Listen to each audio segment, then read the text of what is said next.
It's 100 journal prompts. Hello and welcome back to Scholastically Natalie, where I have once again lost complete track of time, and so I'm filming this video now. Sorry about that. I fully intended to film this right after I got out of work, and then I had a really bad headache and my eyes really hurt, so I closed my eyes but didn't end up sleeping. It was kind of unfortunate because I did really want to take a nap. And it didn't even last as long as I thought it did. I don't know, my brain's been a little strange today. This video is actually powered by Dr. Pepper because I finally bought some.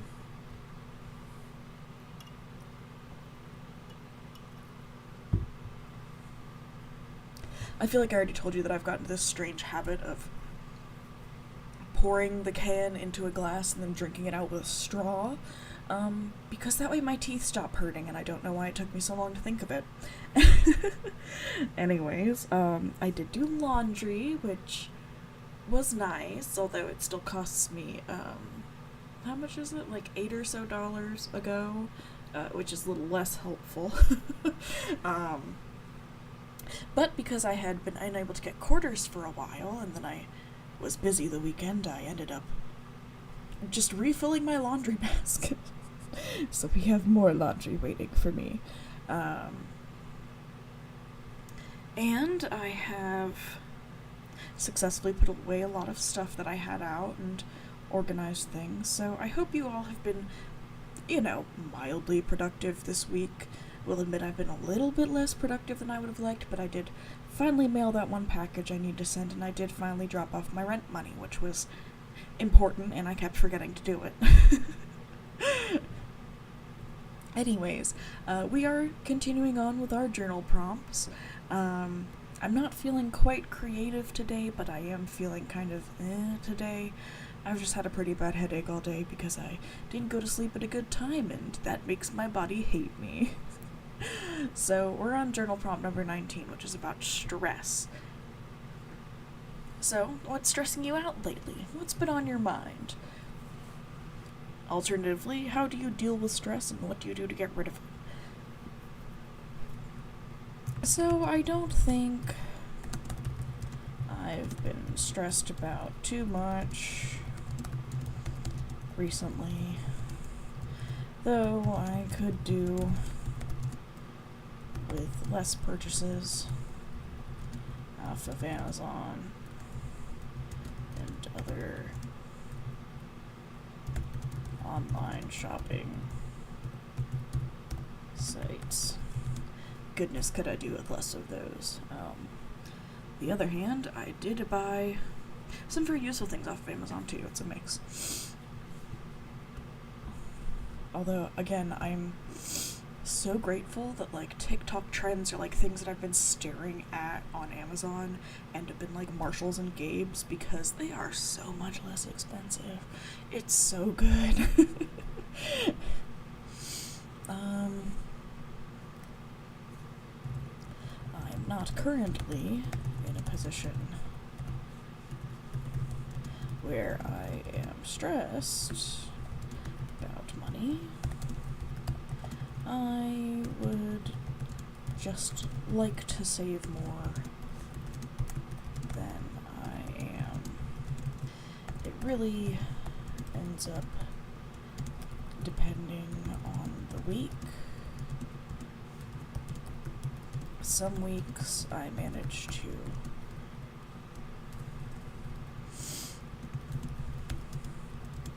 not spend anything. And then other weeks, I go completely insane.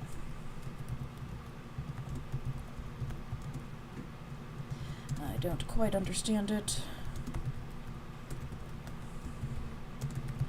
but I am trying to stop making impulse purchases, which is admittedly kind of difficult. But I do ask myself if I'm going to use something,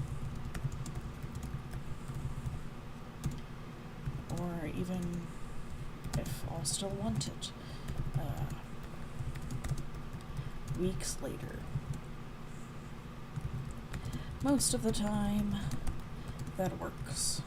The only thing I'm a little iffy on is generally clothes and fun mugs. I have a mug issue, it's fine. And the other thing I've noticed is that I tend to get like wrapped up in like some hobby or like some interesting idea, and it lasts for like a month to like 3 months, and I'm like, yes, fully invested. I'll be doing this every single day. I love it so much, and then my interest just peters out right after I've hit that threshold for myself where I'm like, well, if I'm doing this, I'll buy more, and then I stop doing it. The only thing that's really persevered with this is D&D. I told myself after the first year of playing it, I would actually invest in the books, and I still haven't really invested in the books, but I have invested in the dice.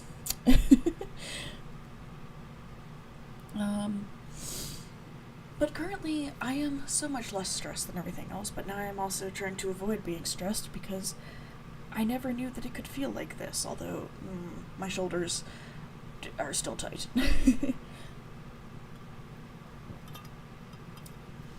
Although my sister tells me that's because I have terrible posture, which I don't disagree with her with. It's just very hard to consciously change.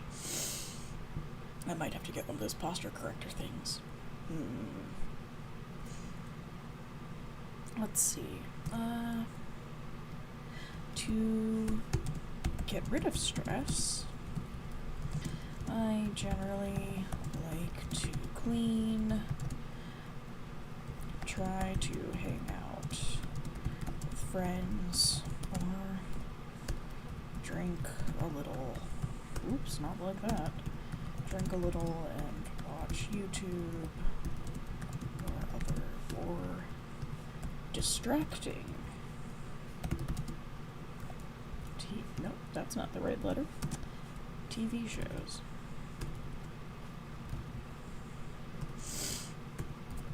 Sometimes, if I'm really stressed about something,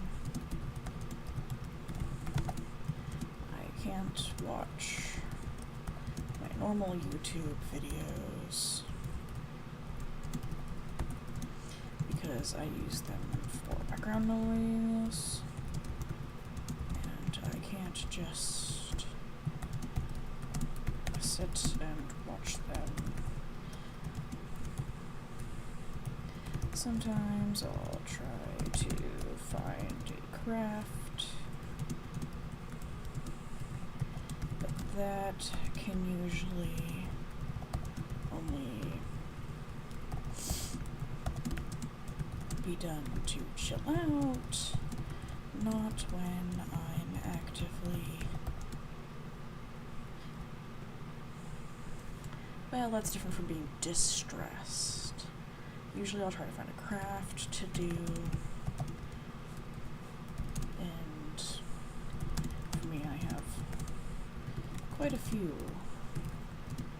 possible distractions for those, for that option.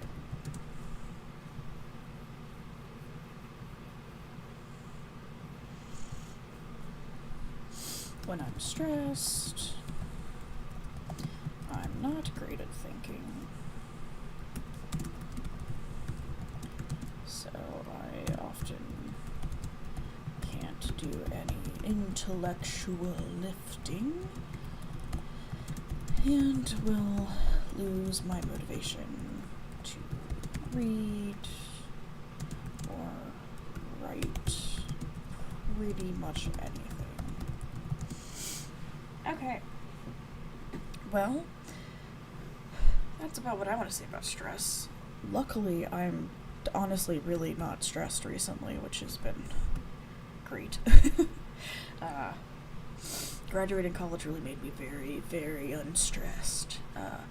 And I didn't ever really realize how stressed I was. I mean, senior year is a complete write-off for stress. I was going off the rails. But even the rest of college, like, I was stressed, and I didn't even realize it until I, like, have a job, and I'm chill, and, like, just have my own space. I think what I've realized is what makes me really stressed is, like, sharing my space with people all the time. And, like, well, yes, I did enjoy living in a dorm with my best friend, because she's really good at, like, not being super loud, and, like, you don't feel like you're in the room with, like, another person you have to entertain, but everybody else, I genuinely feel like I have to talk with them, or, like, do something with them, and, like, I put pressure on myself for it. So if it was just the two of us, but we had a third roommate, and so I wasn't very close to her, so I was pretty much genuinely stressed until I had my own room, and then that was senior year, so everything else sucked. But yeah, I like living on my own. I like having my own space. I like having a door. That's really my biggest thing. I need a room with a door. I cannot share a room with anybody anymore. College has taught me that much. I don't know how my one friend does it. Like, the house her and her family live in is, like, weirdly set up, so, like, they don't have any doors, and, like, their top room is, like, just this one long big room, and I'm just like, I don't know how I could do that. I would be so stressed out. But I guess the difference is that I'm used to not sharing my space with anybody. So yeah, I don't know, and plus I'm a terrifyingly light sleeper, so I would probably get woken up real easy. Anywho, I hope you all have a great rest of the week. Sorry again for this being late. If you'd like to tell me about your stress or how you get rid of it in the comments, I'm always open to hearing more. I have more under the eyelid face things, but once again I got into those and then my brain decided we weren't that interested. It's a little frustrating. So let me know what you guys do. Do you face mask? Do you do makeup to relax yourself? I have seen something about that. I will admit it is pretty soothing. The cleanup, not so much, especially after you've used red or pink. And if you want to rant about what's stressing you in my comments, well, me and maybe 2 other people are gonna read it, so don't worry, your secret's safe with us. So, let me know how you're feeling in the comments down below, or if you just want to have a brief chit-chat, don't worry, I see all my comments. So, I hope you all manage to have a mildly productive rest of your week, even if that is only in cleaning and doing laundry, because that's what I'll be doing. When I get bored, I do dishes, and that's my life now. And I will be cutting all the tags off of the clothes that I bought. That's what I'm doing with my night. That's all. That's it. So, I hope you all have a great rest of your week, and I will see you all in the next one. Scholastically Natalie is out.